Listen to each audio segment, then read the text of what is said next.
¿Qué tal? ¿Cómo están?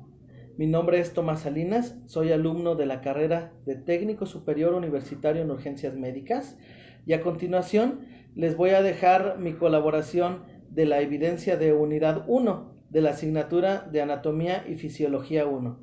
Espero que sea comprensible para todos ustedes y les agradezco mucho su atención.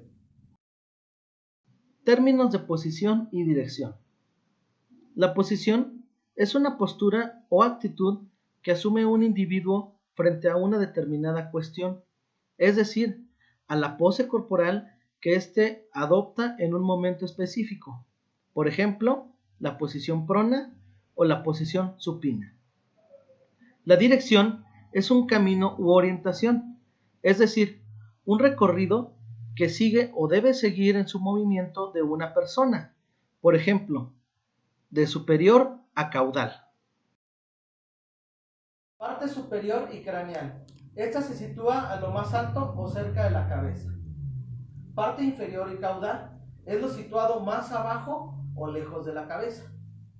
Parte anterior y ventral, situado más adelante o más cerca del plano ventral. Posición posterior o dorsal, situado detrás o más cerca del plano dorsal. Interno, situado más cerca del plano medio. Lateral y externo, situado lo más lejano al plano medio. Superficial, está situado más cerca de la superficie del cuerpo. Profundo, situado más lejos de la superficie del cuerpo.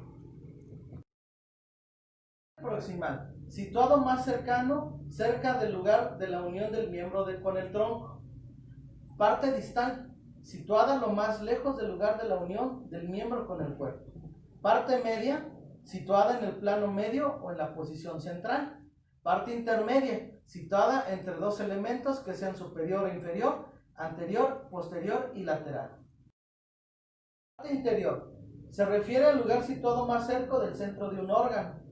La parte exterior se refiere a la parte situada más lejana del lugar al centro de un órgano.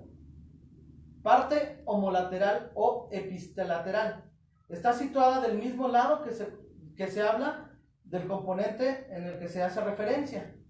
En la parte contralateral se refiere al lado opuesto de donde se está tratando en ese momento. Términos de movimiento.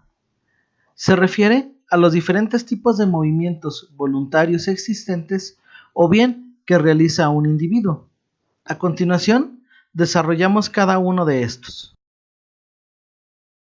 Flexión es la aproximación entre sí de las superficies de dos segmentos vecinos del cuerpo. Extensión es el alejamiento de las superficies de dos segmentos vecinos del cuerpo. Aducción es la aproximación de un segmento corporal al plano medio del cuerpo.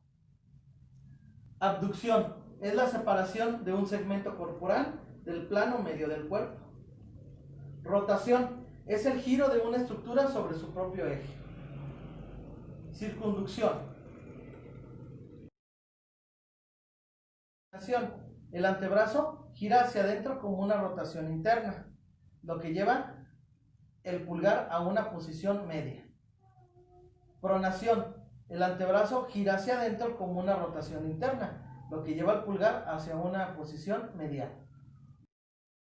Protusión es la proyección hacia adelante de la mandíbula, lengua o los hombros.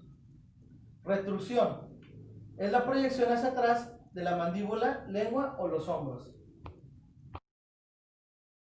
Movimiento del pulgar que lo lleva hacia tocar la superficie espalmar de las terceras falanges, segunda o quinta de los dedos. Reposición, movimiento del pulgar que lo aleja de las falanges del segundo al quinto dedo. Líneas del tórax. El cuerpo es un todo que puede ser subdividido en dos porciones o componentes principales, axial y apendicular. La porción axial comprende cabeza, cuello y tronco. La porción apendicular corresponde a las extremidades superiores e inferiores. A continuación, desglosamos las líneas convencionales de las diferentes vistas en el tórax, lo cual para nosotros como técnicos superiores universitarios en urgencias médicas es importante al momento de realizar una exploración física del paciente. Líneas del tórax. Línea media anterior. Se traza sobre el plano medio. Líneas externales o externales laterales se ubican una a cada lado de la línea media. Líneas paraesternales. Se encuentran a cada lado y se trazan desde la unión del tercio interno con el tercio intermedio de la clavícula. Líneas medioclaviculares. Se trazan desde la mitad de la clavícula hasta la mitad del pliegue inguinal. Líneas mamarias.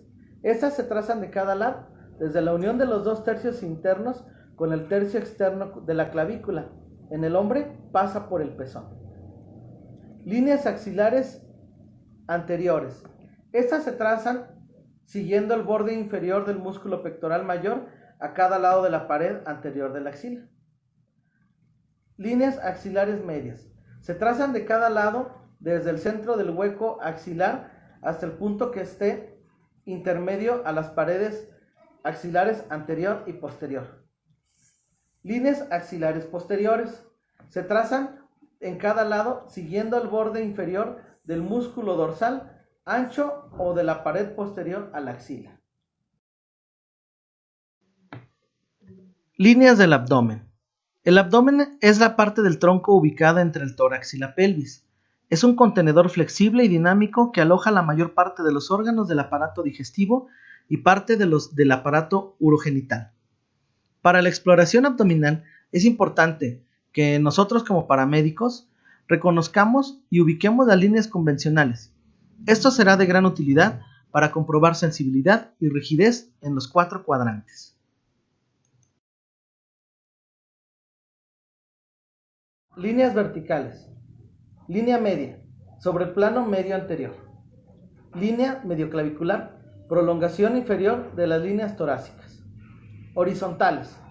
Plano transpilórico. Se traza sobre la unión del novena cartílago costal con el reborde costal.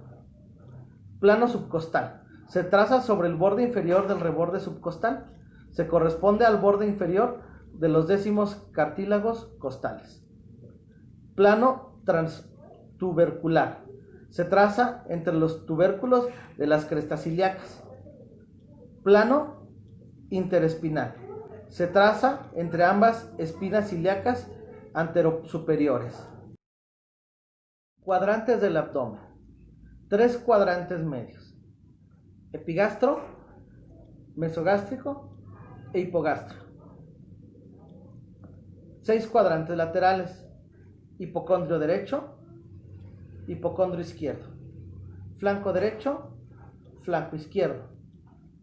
Fosas ilíacas derechas y fosas ilíacas izquierdas.